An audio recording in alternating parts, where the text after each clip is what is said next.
अज्ञानतिमिरान्धस्य ज्ञानाञ्जनशलाकया चक्षुरुन्मिलितं येन तस्मै श्रीगुरवे नमः। वाञ्छाकल्पतरुभ्यश्च कृपा सिन्धुभ्यैव च पतितानां पावनेभ्यो वैष्णवेभ्यो नमो नमः। नमो महावदन्याय कृष्ण प्रेम प्रदायते कृष्णाय कृष्ण चैतन्य नाम्ने गौरत्विषे नमः। हे कृष्ण करुणा सिंधो दीनबंधो जगतपते गोपेश गोपिका कांत राधा कांत नमोस्तुते। तप्त कांचन गौरांगी राधे वृंदावनेश्वरी वृषभानुसुते देवी प्रणमामि हरिप्रिये। वृंदायै तुलसीदेव्यै प्रियायै केशवस्य च कृष्ण भक्ति प्रदे देवी सत्यवत्यै नमो नमः।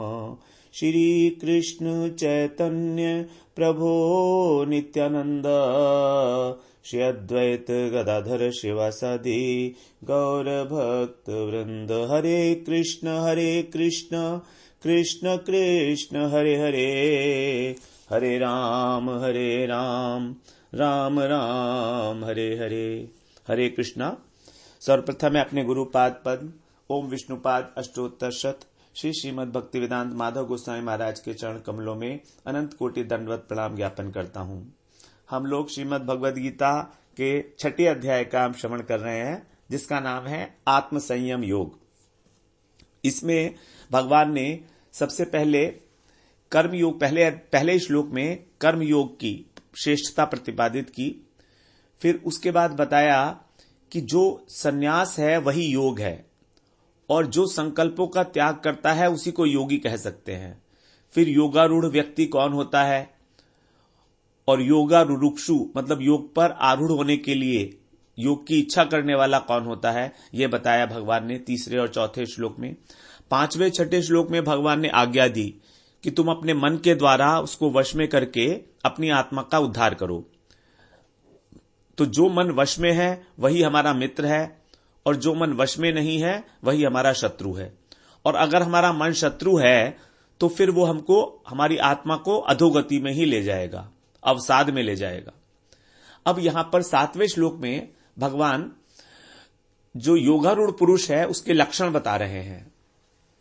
पहली स्टेज तो थी कि योग में आरूढ़ होने की इच्छा, उसको कहा गया योगारुरुक्षु। दूसरी स्टेज थी योग में आरूढ़ होना।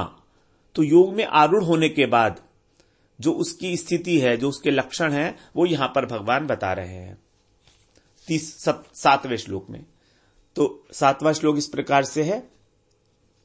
जितात्मनः प्रशान्तस्य परमात्मा समाहितः शीतोष्ण सुख दुःखेषु तथा मानापमानयोः।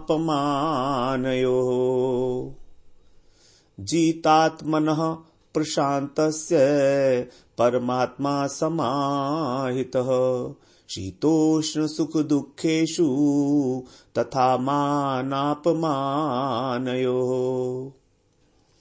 क्या बताया भगवान ने लक्षण यहां पर? नंबर 1, जो शीतोष्ण, शीत और उष्ण अर्थात अनुकूल और प्रतिकूल परिस्थिति में, जो अनुकूल और प्रतिकूल परिस्थिति में। नंबर 2, सुख दुःखेषु, सुख में और दुख में। नंबर 3, मानापमानयो, मान और अपमान में। अर्थात जो व्यक्ति अनुकूल प्रतिकूल परिस्थिति में, सुख दुख में और मान अपमान में राग द्वेष से रहित होने के कारण प्रशांत है। प्रशांत का अर्थ है जो निर्विकार है। तथा जो दूसरा बता रहा है जीतात्मनः, जीतात्मन है माने जिसने अपने चित्त को जीत लिया है। आत्मन है का मतलब यहां होगा चित्त, अंतःकरण। अंतःकरण में सभी चीजें आ जाती हैं, मन, बुद्धि, अहंकार और चित्त, हम लोग इसका चित्त का, अंतःकरण का और मन का प्रयोग करते हैं, जनरलाइज वे में भी करते हैं और स्पेसिफिक वेज में भी करते हैं, क्योंकि अंतःकरण की ये वृत्तियां हैं। अंतःकरण तो एक ही है, उसके अंदर अंतःकरण 4 प्रकार से काम करता है। जब वो संकल्प, विकल्प और कामना करता है तो हम उसको मन बोलते हैं। जब वो निर्णय लेता है तब उसको बुद्धि बोलते हैं।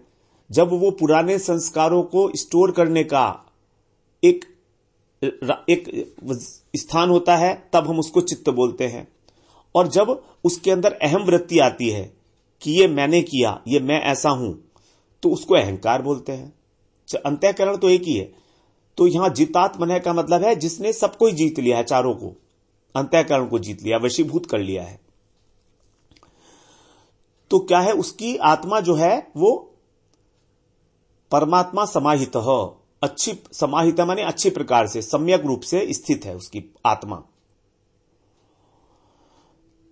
अब यहां पर शीत उष्ण, सुख दुख और मान अपमान, इनके अंदर भी जो जितात्मा है, अर्थात उसके मन पर, उसके अंतःकरण में कोई विकार नहीं होता, ऐसे पर प्रशांत पुरुष के मन में, जो प्रशांत हो चुका है, प्रकृष्ट रूपेण शांत, ऐसे ही पुरुष के मन में परमात्मा समाहित रहता है। अब यहां पर परमात्मा का क्या अर्थ है?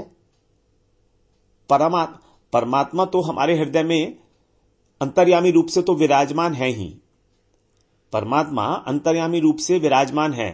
तो यहां पर जो भगवान का परमात्मा स्वरूप है, अंतर्यामी रूप से जो सारे जीवों के हृदय में विराजमान है, उसके लिए नहीं कह रहे हैं। उसके लिए कहने की आवश्यकता नहीं है, क्योंकि परमात्मा तो है ही अंतःकरण में। तो यहां जो परमात्मा का अर्थ है वो है परम आत्मा, अर्थात प्रत्यग आत्मा। प्रत्यग का अर्थ होता है शुद्ध। प्रत्यग आत्मा, जो परम आत्मा मतलब श्रेष्ठ आत्मा, यानी कि जो अपनी शुद्धता को प्राप्त हो गई है। वास्तव में आत्मा शुद्धता को प्राप्त नहीं होती, लेकिन आत्मा के ऊपर जो आवरण है हमारा अंतःकरण का, सूक्ष्म शरीर का, वही शुद्ध होता है, वही गंदा हो चुका था, उसको शुद्ध किया है। और कैसे शुद्ध किया है? वश में करके, जितात्मनः। तो यहां पर परम आत्मा क्यों कहा?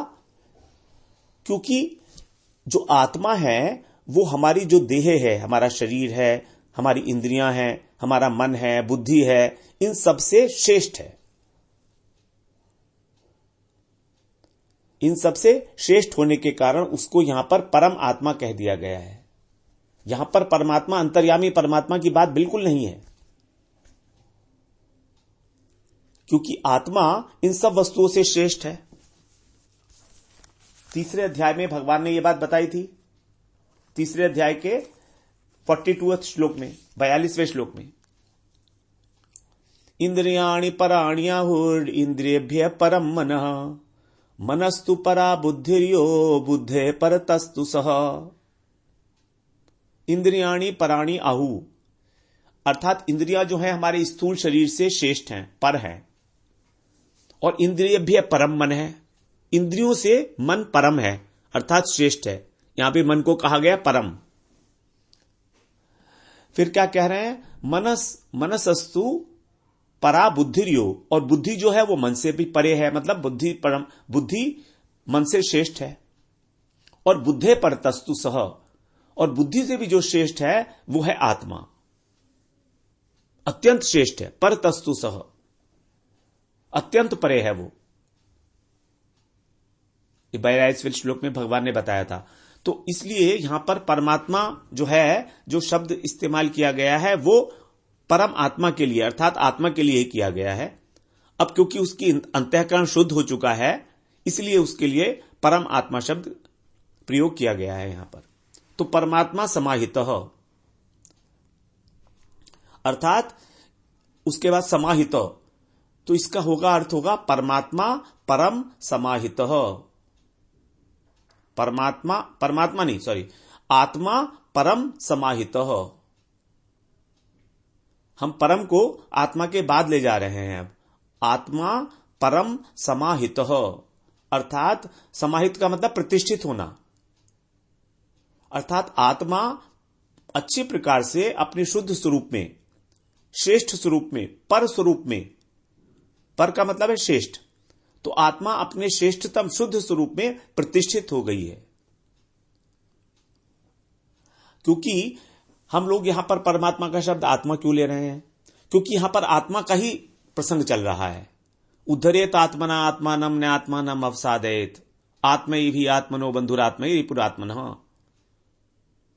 भगवान ने इससे पहले श्लोक में यही कहा है कि अपनी आत्मा का उद्धार करो, अपनी आत्मा को शुद्ध करो। शुद्ध मन के द्वारा ही अपनी आत्मा को, अपना आत्मा का उद्धार हो सकता है। तो सारी बातें यहां आत्मा की हो गई हैं। तो आत्मा को शुद्ध करने की बात है, आत्मा को समाहित करने की बात है। क्योंकि हर एक शब्द का अर्थ प्रसंगवश ही लेना होगा भगवत गीता में। तो ये कुछ पॉइंट्स हैं जहां पर आत्मा को परमात्मा कहा गया है। ऐसे और भी आएंगे 13वें अध्याय में एक दो जगह पर पॉइंट्स। तो ये हमको अपने माइंड में रख लेनी चाहिए ये बात कि परमात्मा का शब्द वही अंतर्यामी परमात्मा नहीं है।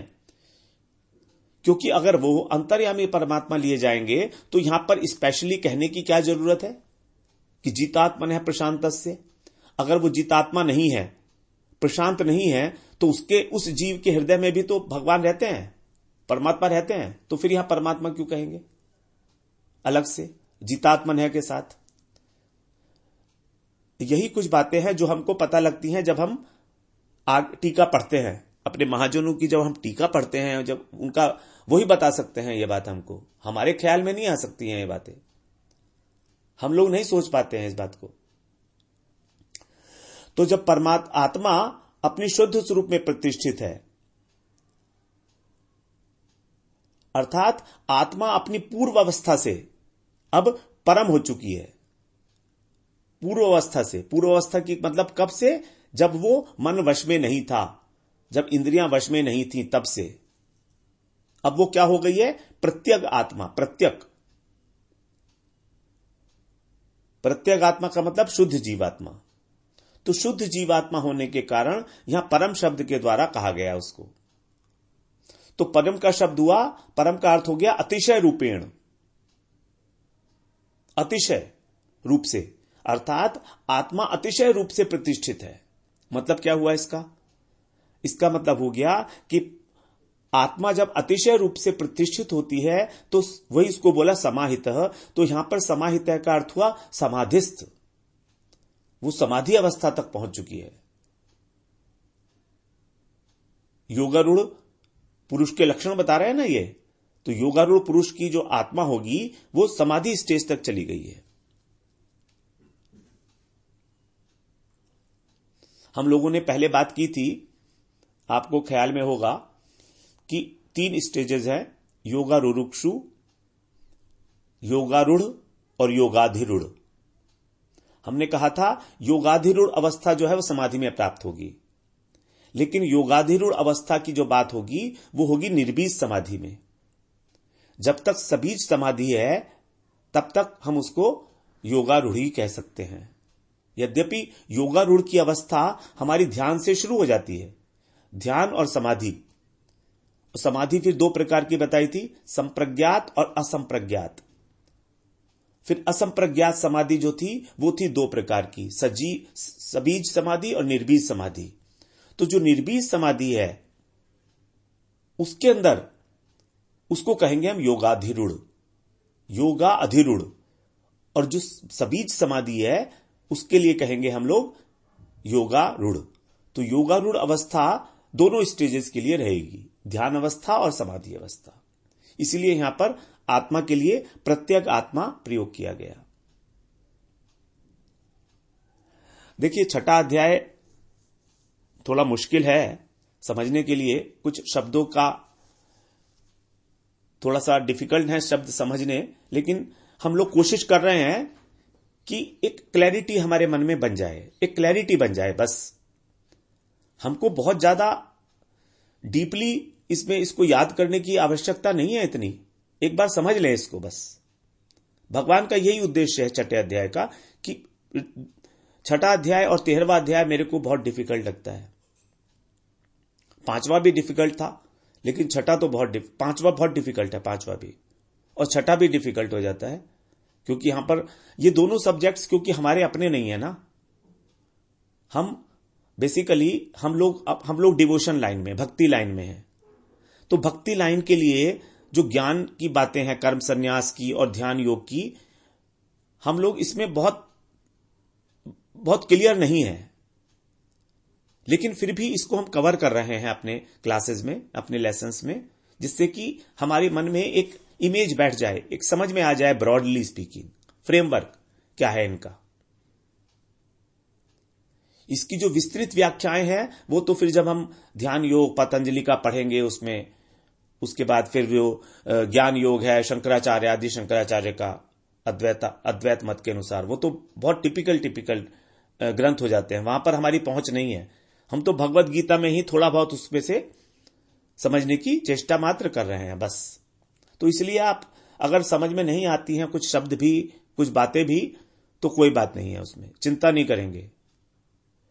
तो यहां पर आत्मा को हमने कहा प्रत्यग आत्मा अर्थात शुद्ध आत्मा, और उसी को कहा गया कि वो परम आत्मा हो गई, और सम्यक रूपेण समाधि के अंदर स्थित होने के कारण अतिशय रूप से अपने शुद्ध स्वरूप में उसको बोल दिया गया समाहितः। अब पिछले श्लोक में भगवान ने बताया था कि जिसका मन जीता हुआ है वो जीवात्मा का मित्र है, और जिसका मन जीता हुआ नहीं है वो शत्रु है। तो जीते हुए मन को तो भगवान ने बोल दिया था आत्मा, लेकिन जो शत्रु है उसके लिए बोला था अनात्मा। तो मन को भगवान ने दो प्रकार से वहां संबोधित किया था, अनात्मा कहा था ना वहां पर छठे श्लोक में, उसी को यहां पर जीतात्मना कह दिया, जीतात्मनः। तो वहां पर तो आत्मा शब्द ही यूज किया गया था, लेकिन जो वश में नहीं है, जिसको शत्रु कहा गया था, वो उसको बोला था स्पेशली अनात्मा। अब यहां पर क्योंकि यहां पर तो अब शत्रु की बात ही नहीं है, क्योंकि तो योगारूढ़ पुरुष है, इसको तो मन वश में है। तो जब मन वश में है तो उसको हम समझेंगे जीतात्मा। तो अनात्मा कौन है और जीतात्मा कौन है? अनात्मा और जीतात्मा कौन कौन है? यह है, अनात्मा वो है जो हमारा शरीर है, और शरीर के अतिरिक्त जो संसार के प्राकृत पदार्थ हैं, उनके साथ जो मैं और मेरा का संबंध मानता है। वास्तव में देखा जाए तो हम सब इसी कैटेगरी में आ जाते हैं। हमारा अभी तक यही है मान्यता कि ये मैं हूं और ये मेरा है। तो जिस दिन ये मैं और मेरा का बंधन हमारा कट जाएगा, तभी हम लोग वास्तव में शुद्ध रूप से भजन करने के लिए अधिकार प्राप्त करेंगे। लेकिन तब तक जैसे भी है हमको करना है, क्योंकि हमने शुरुआत तो अब कर दी है। अब हम पीछे नहीं लौटने वाले हैं। तो मैं और मेरा का जो बंधन है, इसको काटना हमारे वश में तो है नहीं। हमारे वश में तो प्रयास करना है ना। लेकिन एक बात और है हमारे वश में, कि हम भगवान से प्रार्थना कर सकते हैं उनकी कृपा की, कि कब वो ऐसी कृपा करेंगे कि मेरा ये मैं और मेरा का बंधन, माया जो है हमको जिस धागे से बांधती है, उस धागे के दो ही सिरे हैं, और उस दो सिरे का नाम है, एक सिरे का नाम है मैं और दूसरे का नाम है मेरा। बस इसी के अंदर हम लोग बंधे हुए हैं। यही है हमारा एकमात्र समस्या।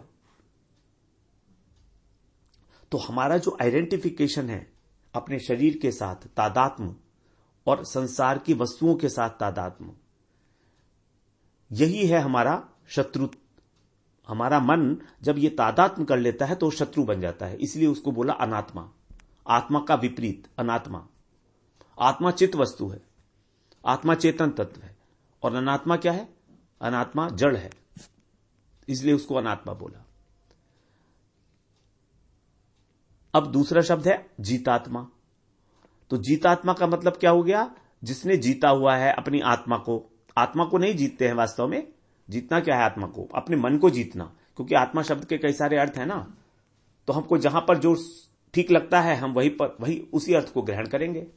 तो यहां पर है कि जो शरीर आदि से संबंध नहीं मानता, मन को वश में करने का लक्षण क्या है? हमने अपने मन को वश में कर लिया, इसका क्या लक्षण हुआ? इसका लक्षण यही हुआ ना कि हमारा मन अब संसार के वस्तुओं के प्रति आकृष्ट नहीं होगा, वो मनमानी नहीं करेगा, वो वही करेगा जो हम चाह रहे हैं। हम का मतलब हमारी आत्मा, और हमारी आत्मा शुद्ध रूप में उसका एक ही ध्येय है, उसका एक ही कर्तव्य है, अपने अंशी की सेवा करना। और इस सेवा को ही भज धातु, सेवा को बोलते हैं भज, और इसी से भक्ति शब्द बना है। तो हम जब अपने मन के द्वारा इस शरीर से संबंध नहीं मानेंगे, वही है जीतात्मा, वही है जीता हुआ मन, और वही है हमारा मित्र। तो इंद्रियों को, मन को, बुद्धि को वश में करने का मतलब ही यही है कि वो व्यक्ति इन वस्तुओं के अंदर, इन वस्तुओं को प्रकृति के द्वारा दिया गया मानता है, अपने साथ संबंध नहीं जोड़ता। अब क्योंकि ये वस्तुएं प्रकृति ने दी है, और प्रकृति भगवान की ही शक्ति है, और शक्ति शक्तिमान अभेदा, शक्ति शक्तिमान अभेदा श्रुति वाक्य है कि शक्ति और शक्तिमान में कोई भेद नहीं होता। तो फिर ये प्रकृति के द्वारा शरीर दिया गया, इसका मतलब ये भगवान के द्वारा दिया गया, ये भगवान का शरीर है। जगत जो है सारे भगवान की भोग की वस्तु है। तो फिर हमको भगवान ने शरीर क्यों दिया? इसलिए कि हम किसी प्रकार से गुरु का अनुगत्य करके, शास्त्रों का श्रवण करके धीरे धीरे ही सही इस जगत की वस्तुओं से भगवान की सेवा कर सके। क्योंकि भगवान ने जगत तो बना दिया, वस्तु तो बना दी, अब उस वस्तु से सेवा कौन करेगा? वास्तव में जगत हमारे लिए बनाया भगवान ने। उनका तो अपना चित्त जगत है, वैकुंठ में, गोलोक धाम में, साकेत धाम में। उन्होंने ये जड़ जगत जो बनाया हमारे लिए बनाया। क्यों? क्योंकि हम लोग भगवान से विमुख हो गए। अब विमुख होने के कारण हम लोग इस संसार में आ गए। अब हमें भगवान से प्रेम कैसे हो? तो भगवान इतने करुणामय हैं कि उन्होंने हमारे लिए जगत बना दिया, और गुरु को भेजकर, शास्त्रों को भेजकर हमें यह बताया कि तुम ऐसा करो, जो जगत की वस्तुएं हैं ना, इन सब वस्तुओं को मुझे अर्पण कर दो। अर्पण करने के लिए तो एक चेतन तत्व चाहिए। तो एक चेतन तत्व जो है आत्मा, उसको शरीर देके भगवान ने ये आज्ञा दिलवाई हमको, हरि गुरु वैष्णव से, शास्त्रों से, कि तुम इस जगत को भगवान की वस्तु मानकर उनके अर्पण कर दो, उनकी सेवा करो। अब जब तुम भगवान की इस प्रकार सेवा करोगे तो सेवा करते करते तुमको भगवान से प्रेम हो ही जाएगा। भगवान से प्रेम करने का एक ही रास्ता है, भगवान की सेवा। और ये बात तो हम जगत में भी देखते ही हैं। यदि हम किसी की सेवा करते हैं तो हमको उससे आसक्ति हो जाएगी। हम अपने माता पिता की सेवा करेंगे तो माता पिता में आसक्ति, बच्चों की करेंगे तो बच्चों में आसक्ति, पत्नी की करेंगे तो पति में आसक्ति, पत्नी में आसक्ति, पति में आसक्ति। सेवा से आसक्ति बनती है, बिना सेवा के आसक्ति नहीं होती है। जहां आपकी एनर्जी जाती है वहीं आपका अटैचमेंट जाता है, आप उसी जगह अटैच हो जाते हैं। जैसे आपने किसी मठ में कुछ सेवा दी, कुछ धन दिया, अब उस धन को देने के बाद फिर आपकी आसक्ति धीरे धीरे उस मठ में बढ़ती चली जाएगी। आप आएंगे उसमें, मठ में देखेंगे क्या हो रहा है क्या नहीं हो रहा है, लोगों से मिलेंगे, बात करेंगे, हरे कृष्ण नाम करेंगे, तो आसक्ति बढ़ जाएगी। और जैसे जैसे भगवान और भगवान की वस्तुओं में आसक्ति बढ़ेगी, वैसे ही वैसे संसार से आसक्ति कम होती चली जाएगी। तो भक्ति के अंदर कुछ भी छोड़ना नहीं है, वास्तव में केवल पकड़ना है। बिल्कुल विपरीत है ये ज्ञान के और ध्यान के। ध्यान योग में क्या है? सबसे पहले है यम और नियम। यम का मतलब है छोड़ना, अपने ऊपर संयम करना। इस अध्याय का नाम ही है संयम करना। और नियम का मतलब है कि कुछ नियम पालन करना। अब यदि हम देखें अच्छी तरह से तो भक्ति के अंदर यम है ही नहीं कि क्या छोड़ना है, यह है ही नहीं। सिर्फ यह बताया जाएगा कि तुम्हें करना क्या है। भक्ति के 64 अंग हैं। उन 64 अंगों में कहीं भी यह नहीं कहा कि तुम ये काम छोड़ दो। कहीं यह नहीं लिखा कि तुम चाय पीना छोड़ दो, प्याज और लहसुन खाना बंद कर दो। ये कहीं लिखा है क्या उसमें? कहीं नहीं लिखा। जबकि यम क्या होता है? यम का अर्थ है अहिंसा, किसी की हिंसा मत करो, अस्तेय, चोरी मत करो। तो ये सब यम है, निषेध मूलक। और नियम होता है विधि मूलक, कि तुम्हें करना क्या है। तो भक्ति के अंदर केवल विधि ही है कि भगवान का श्रवण करो, भगवान के नाम का कीर्तन करो, भगवान के धाम की परिक्रमा करो, स्मरण करो, पाद सेवन, साधु संग करो। छोड़ना तो कुछ है ही नहीं, क्योंकि भक्ति स्वयं में इतनी शक्तिशाली है कि वो सब कुछ जो गलित, जो विपरीत वस्तु है उसको छुड़ा देगी, यदि हमारी श्रद्धा बन गई। भक्ति इतनी शक्तिशाली है कि विपरीत वस्तु को अपने आप छुड़ा देगी, छोड़ना नहीं पड़ता उसके लिए। जबकि ज्ञानी और योगी को बहुत प्रयत्न करना पड़ता है यम की स्टेज पर ही। अब अगर हम ध्यान लगाने जाएं तो जब यम नहीं हुआ तब तक आगे बढ़ ही नहीं सकते। जब यम का पालन नहीं हुआ, यम के अंगों का पालन नहीं हुआ जब तक, तब तक हम आगे कैसे बढ़ेंगे? आगे बढ़ने के लिए हमको यम के 5 नियम और 5 नियम है और 5 यम है। इन 5 का ही हमको पालन करना पड़ेगा, तब जाके हम आगे बढ़ते हैं उसमें। उसके बिना हम कैसे बढ़ेंगे? और इसमें भक्ति के अंदर सिर्फ नियम ही नियम है, उसमें कोई किसी प्रकार का वो है ही नहीं,